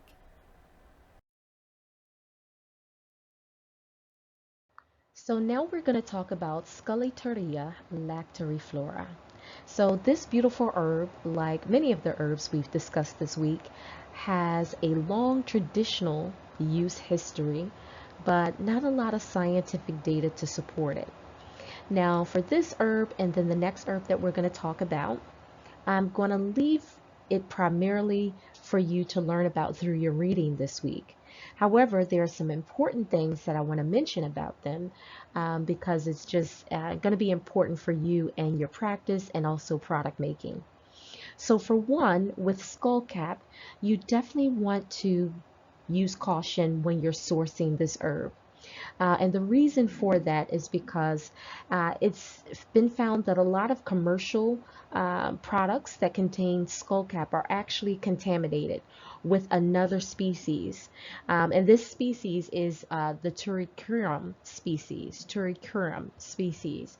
So there's been a lot of adulteration and contamination with this species. That's pretty dangerous because one of the plants in this species, geranium, has been known to cause hepatitis. And then there are other reports of like liver damage. So you definitely want to be careful when sourcing, dried herbs or crude herbs that claim to be skullcap. Make sure that you can trust your supplier. This is where transparency in the supply chain is very important. And one thing that we do here at the Halal Natural Products Academy for people and brands that come through the Academy through our Halal certification program, we make sure that we look at all of their ingredients to ensure that that transparency and sourcing is there to limit issues like this, especially when we're talking about ingestibles, so products that we're actually consuming through the mouth or the nose or the ears or the eyes or however the mode of administering the medication is. So this is one of those herbs that exemplify the importance of that transparency and sourcing. So in this case, I would highly recommend, get into growing your own. Especially when it comes to herbs that have these, high contamination and adulteration factors. Grow your own. You get to know a lot more about the plant, and also you can become a supplier, right? And you can make your products with confidence, knowing that you actually grew this particular plant, so you know what's going into your plant medicine. Also, even with that, be very careful when you're sourcing your seeds, because again, that transparency and sourcing is very, very important. You want to make sure you're actually growing what you think you're growing. So here, organoleptic testing, this is why you can see why we started off with this in IH 101, because there's so much data out there about how specific plants and species are supposed to taste, smell, feel, look, all of that. And this is how we have this traditional data a lot of times because it was passed on from our ancestors and people before us that had a closer relationship with herbs, and their scientific method was through the five senses. And this is how they were able to identify plants that they could use for medicine using the five senses. So this is why it's super important. And when we get into our dosing and formulations courses, those intensive courses, inshallah, We're going to have a whole segment about just organoleptic testing, inshallah, because it's so important, especially, when we think about herbs. Some people approach them as if they're harmless, but we know better. I think you've learned at this point that they're not. We have to treat them as drugs, which they are, and they can be our food as well in low dosages. So just wanted to point that out to you, that we have to be careful. Also, in reference to skullcap, there is little scientific data, as I mentioned, to support its use, but this long traditional use history, and that includes, it's been used as an anticonvulsant, a sedative. It's been used to treat inflammation, which we now know is very important when it comes to the reproductive system. Also, a really interesting use is hysteria, which we know, like in the early 19th century or 18th century, hysteria was a big thing amongst women. Like, women would literally get locked away sometime in the United States and in Europe, some European countries, if they were thought to be hysterical. And basically what they were, basically identifying there is women having hormone fluctuations, either due to her menstrual cycle, or perhaps, some physiological problem, or maybe even menopause or premenopause. And so hysteria was one of those things where a husband could literally have his wife committed, right, and say that she was suffering from hysteria. And it's this hysterical history of how, people during the 18th century and early 19th century would go about treating hysteria, which is very interesting. But skullcap is one of those traditional uses, right? And so I found that to be very interesting. And also, something else that I wanted to mention, skullcap in reference to the reproductive system has been used traditionally to help women or mothers who have just given birth, to help them pass their afterbirth. So the placenta and fluids and, tissues and things like that, to help them pass that easily.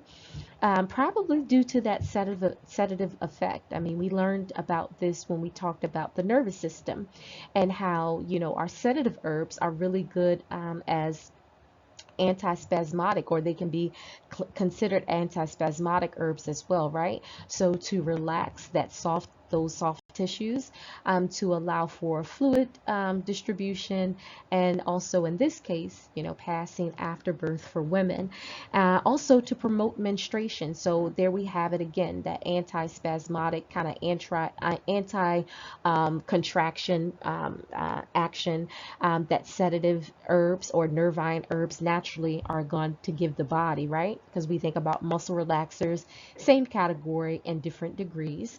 But in this case, it can relax those soft muscles and tissues within the reproductive tract, allowing for menstruation to start. So that was also a very popular traditional use for skullcap.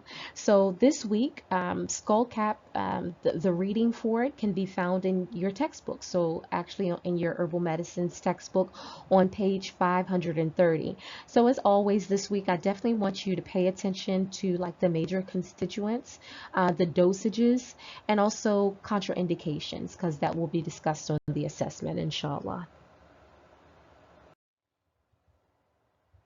So now let's talk about our last herb, and that is Humulus lupulus, or hops.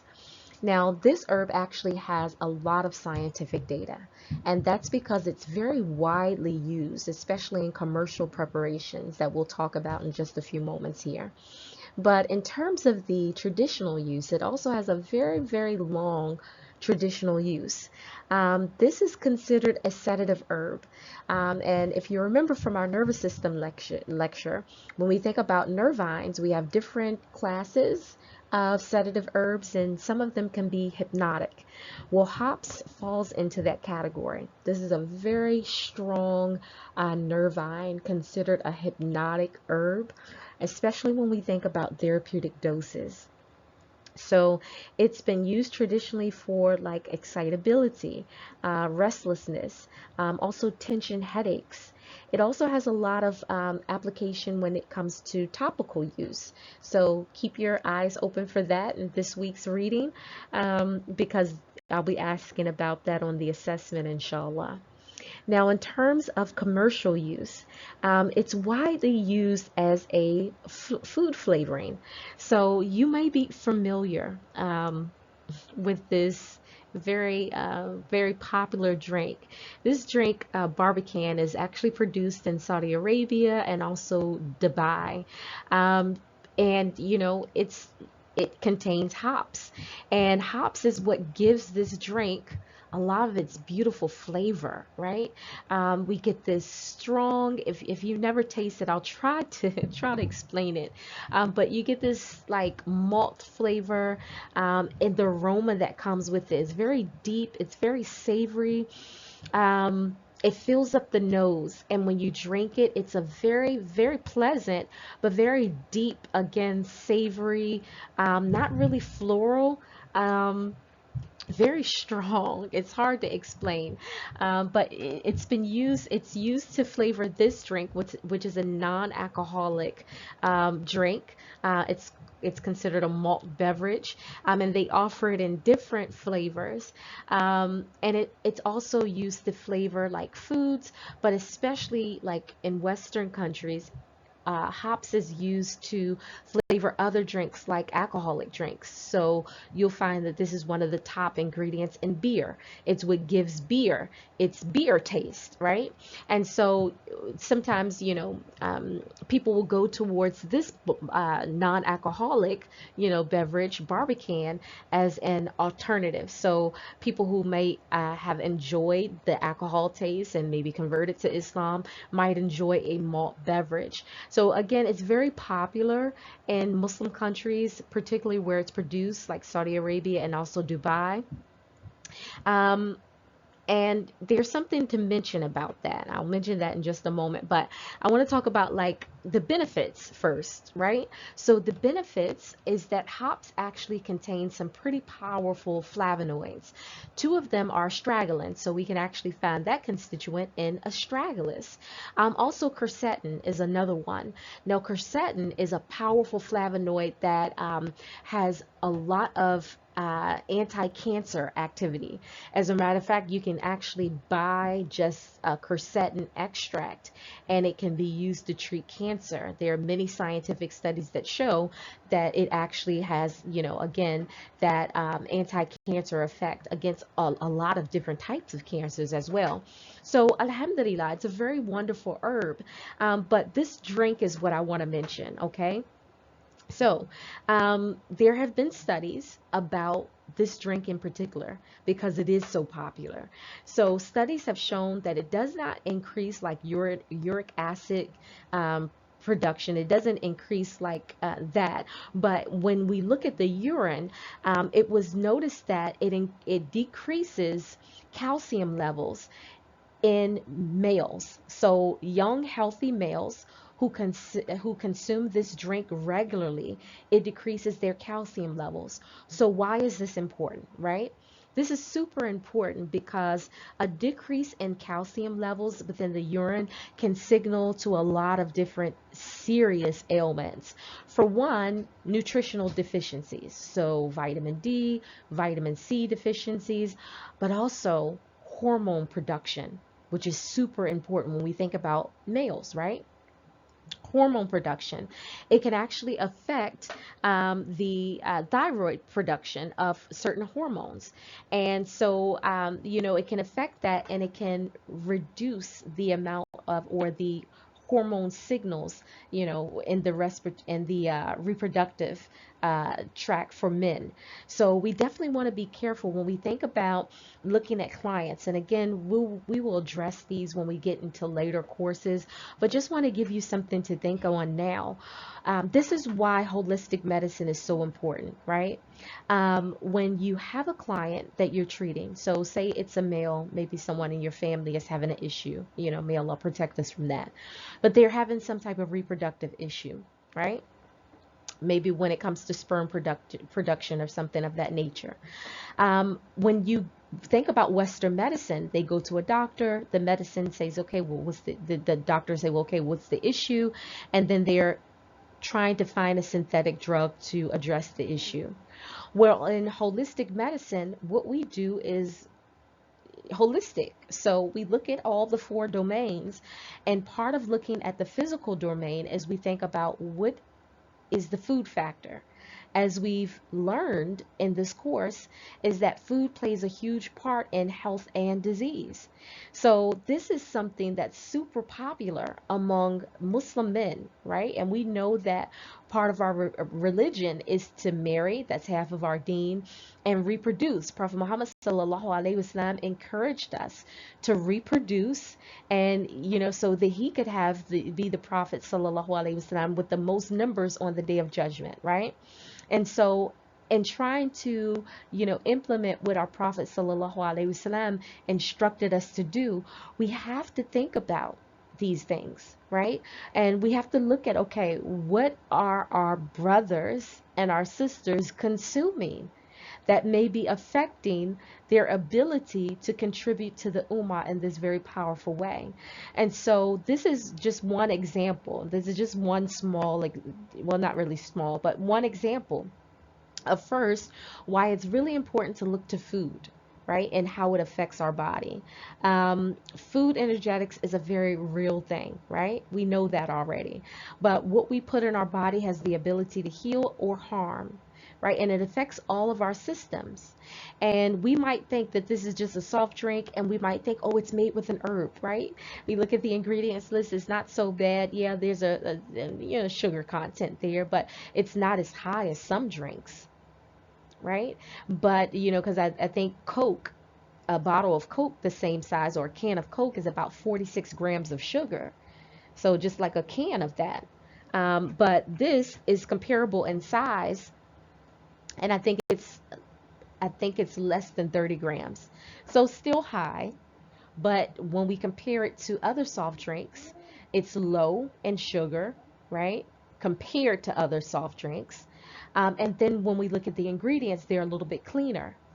But altogether, this product, so the synergized product, when we put all the ingredients together, it has this bad effect, especially when it comes to males, that can inadvertently affect their reproductive ability, right? And so we want to always, when we think about our clients, and this is one of the reasons that I can't reiterate this enough sometimes to clients, right?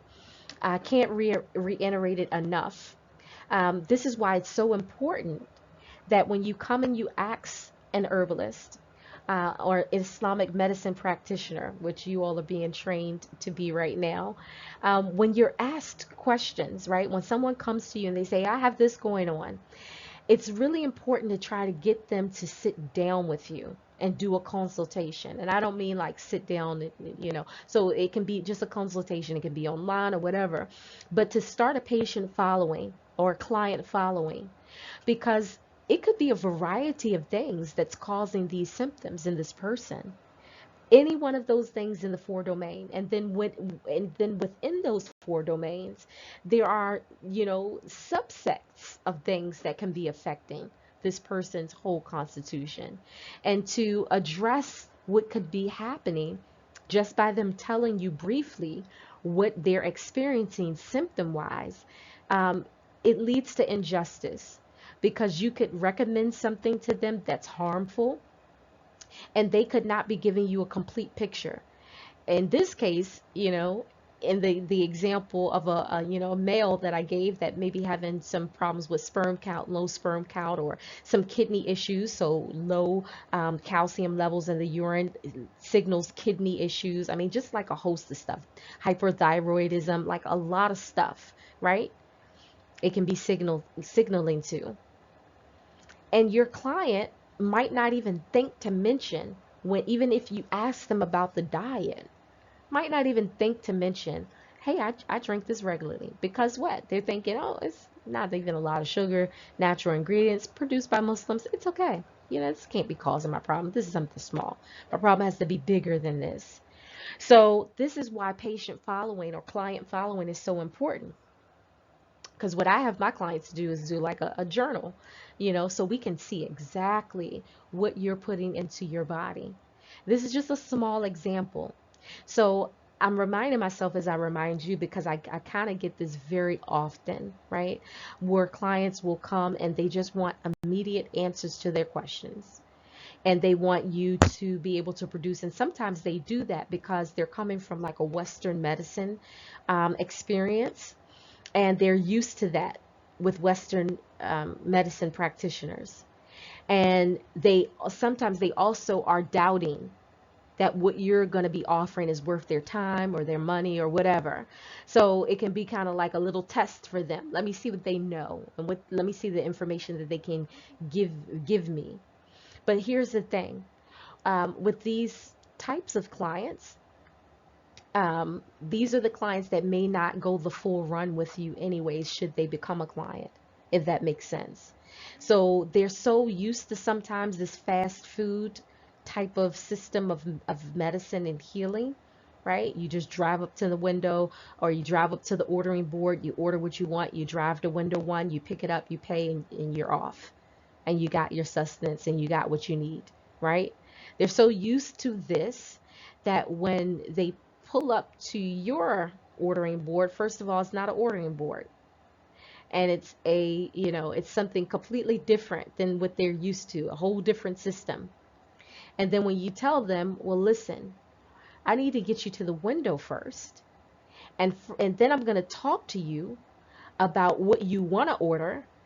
And then I'm going to show you how you might not want to order that. Okay. And then I'm going to teach you how to order better things. And then even if you can't get what you need from me, I'm going to teach you beyond that of how to make these things at home so you don't have to come back to this window again. When you are offering that to clients, they're like, okay, either this person doesn't know what they're talking about, or I don't have time for this. And so if they come into with that, they're not going to be patient enough to go through what it takes to really address the ailments, right? And so we have to be prepared for that. I'm bringing that up because it is so important. This is just, again, there's just one example of how something in the diet, just a drink that people would think is super healthy and it's consumed regularly, how it can have an effect on our reproductive system, especially when it comes to males, and a lot of different other systems, endocrine system as well. And how that can cause a problem that can't necessarily be identified through that, just that quick interaction. It requires client following. So I hope I brought that point home. I may have brought it home a little bit too much, but just want to like highlight the importance of what we're doing here. So this herb, hops, can be found in your herbal medicine text on page 354 this week. So as you read through the text, I definitely want you to pay attention to some of the scientific studies that's been done about hops. I'm going to include a couple of different other reading materials inside of our class description section that will be supplementary readings for this week. So I hope you enjoy learning more about this wonderful herb. So speaking of readings, we have quite a bit of that to do for this week in our guidelines and fatwas textbook. So alhamdulillah, in this textbook, it talks about a lot of issues relating to the reproductive system, as it relates to purification, so ablution, and also salah. So for instance, on page 140 of the textbook, there was a question posed to Sheikh Ibn Uthaymeen rahimullah, and it asked, does touching the penis and testes of a patient nullify ablution? Also, a little bit further on in the text on page 149, there was a question posed, and it was, what is the ruling concerning blood coming out of a pregnant lady? So does she pray? If so, how does she go about purifying herself? Also, On the next page, on 150, there's another question that was also posed to Sheikh Ibn Uthaymeen, rahimahullah, and it was asked, what is the ruling concerning a lady who took a drug to start her period and stopped praying? Should she repay the prayer or should she not repay the prayer? I mean, just so many beneficial fatwas here. There are probably over 15, and I will list them inside of the, inside of our student description text for you to go and find those pages. There's another one on page 154 that talks about the intermittent flow of blood. So, the question was asked, I'm a 42-year-old lady, so we already know she's either premenopausal or she's menopausal. And sometimes during my monthly period, I menstruate for 4 days, then stop for 3 days. On the 7th day, it returns to a lighter manner, and then it changes to a brownish color till the 12th day. I had suffered from abnormal bleeding, but it has been cured, alhamdulillah. I sought the advice of a medical doctor among the righteous and upright doctors concerning my situation, and he advised me to purify myself after the 7th day and to perform salah and fast. Naturally, I carried out what he advised me for 2 years. However, some ladies advise me to wait for 8 days. I want you to guide me to the right thing to do. So, these are very beneficial, like fatwas. So it's very beneficial to know what the fatwas are. Sometimes we as women, we know our bodies, right?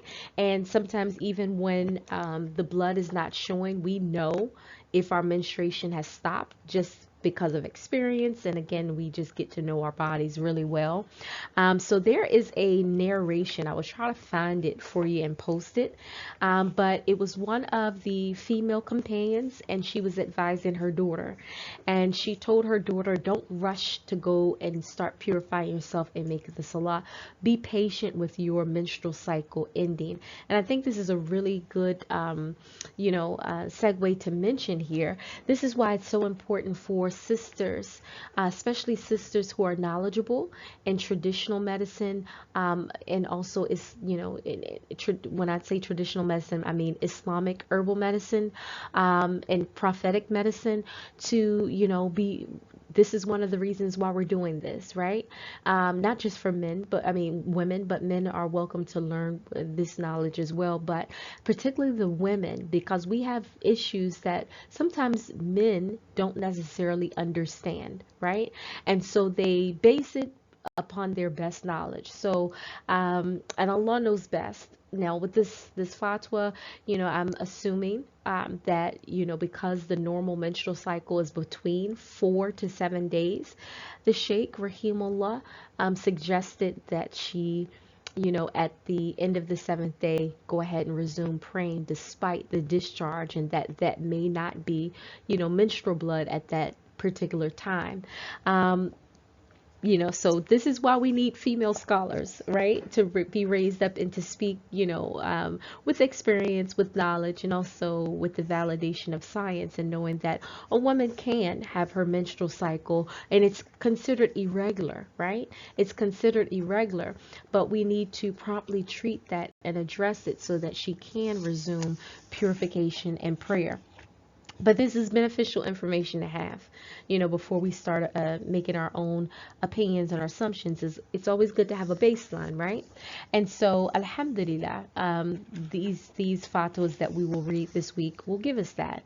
Also, using pills to stop the mens in Ramadan. So how appropriate, because we are entering into Ramadan. So this can be found on page 193. So the question was asked, is it permissible for a lady to use pills to prevent her period in the month of Ramadan or not? And the answer was this, and this was asked, Sheikh Ibn Baz was asked this, rahimahullah. So he responded, his answer was, it is permissible for a lady to use medication to prevent her monthly period if experienced doctors give her the assurance that it will not harm her reproductive system. But the best thing for her to do is to avoid that. And Allah has permitted her to break the fast whenever the period comes in Ramadan, demanding a replacement of the days she missed, and is pleased with her if she does that. Yes, Allahu Akbar. This is good information. I would say, if a woman came to me and asked me about this issue, I would say leave your reproductive system alone. As we've learned in this lecture, reproductive issues, especially irregular menstrual cycles, can be caused because of the use of contraceptives, which usually that's what you're going to use, is some variation of a contraceptive to stop the menstrual cycle, and it's gonna have a huge effect, not just on the reproductive system, but we're thinking about the brain here, right? Because we know our sex hormones are they start the chemical processes, right, for their production starts in our hypothalamus and our pituitary gland. So do we really want to, right, with all that we face as women anyway, with these flux of hormones, do we really want to try to get in the way of that system?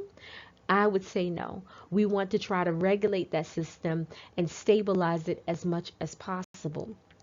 Because when that system is dysregulated, right, when it's not at homeostasis, then that can cause so many issues, from psychosis to which leads us to sin, right? And so we want to just leave it alone, right? And like the Sheikh said, Rahimullah, Allah has, it's best for us in our lives to be organic, right? And approach our wellness organically, not just the foods we eat, but the natural processes of our bodies. And when we see a natural process that's out of line, and that we want to get in line, then we go to what Allah has put here for us, right? And we do that so that we can regulate and restore homeostasis, not to interfere with the natural processes, if that makes sense. So I thought that this was very beneficial and appropriate for the time that we're entering. I mean, just so many fatwas. Again, there are quite a few of them to read this week. Not very long. Many of them are short. Some of them are about a half a page, but very enjoyable to learn this information. Another one, the woman whose bleeding returns while she is fasting. What does she do? In the back of the text, okay, so on page 261, and it carries over to page 262. It talks about the 5 different types of blood which can occur to a woman. So here we're talking about anything from irregular menstrual cycles to intermittent blood flow and things like that. So again, the 5 different types, and it's very interesting and beneficial for us to know those classifications. So again, I'm going to list the page numbers for you. I pray that you enjoy this reading this week. Some of these questions will be on your test, so definitely be prepared, inshallah. So let's talk about our medicine making activity for this week. This week we will be making lozenges. So lozenges, you might have heard of them as cough drops. These are, medicines that we can make, and they are great for the oral delivery of our herbal drugs, right? We talked about this before with the buccal method, when we put, our herbs right between our cheek and our gum, and how it goes into the bloodstream faster, and it's like a faster delivery of our herbs into our body. So this method is a fun way of doing the buccal method, and so with lozenges, you can make them all sorts of ways and all sorts of flavors. You can make them potent, you can make them mild, you can make them as with tonic herbs that you can just have as fun candies every day. You can add drops of essential oils in it, like peppermint, which you see here on the screen, to have that breath freshening quality. And lozenges can be turned into like little lollipops for kids as well. And it's a great fun way to get, herbs into them quickly and in a fun way for them as well. So I'm not going to go into detail here, but I did put some videos and some blogs with some recipes inside of your, student discussion portal. And I hope that you will enjoy learning about lozenges, seeing them made, and hopefully make some yourself this week. And I would love to see your pictures. So for your homework assignments this week, of course, you have your herbal readings, you have your medicine making activities. I did put a couple of videos in there, so both of them are mandatory for this week. And just as a reminder, you're always required to submit your reflections post. Now, this is our last class of this course, so alhamdulillah. But just want to remind you that in order to get the certificate for this course, you definitely have to make sure all of your reflection posts are posted. And you also have to, comment under 3 of your classmates' posts in order to get full credit. So if you have not done your reflections post yet, please kindly go ahead and make sure they are all there before you approach the final exam for this class. Alrighty, until our next course. Assalamu alaikum wa rahmatullahi wa barakatuh.